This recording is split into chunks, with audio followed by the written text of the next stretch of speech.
naniniwala tayo doon sa kasabihan na habang may buhay, may Pag-asa. habang may buhay, may Pag-asa. habang may buhay, may Pag-asa.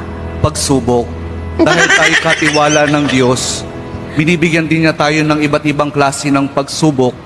Kaya po doon sa pagsubok na yon, saka pa lang natin mauunawaan na talagang ang ating buhay ay mayroong, habang may buhay mayroong, Pagsubok. habang may buhay may Pagsubok. pagbangon.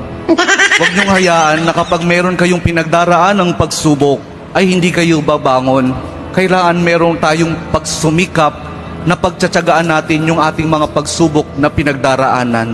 At kapag mayroong pagsubok at mayroong pagbangon, saka pa lang natin mauunawaan na talagang ang ating buhay, na habang may buhay, may Pagbangon. habang may buhay, may Pagbangon. pag-ibig. Ang pag-ibig na nagmumula kay Jesus lamang sa ating mahal na pong Jesus Nazareno.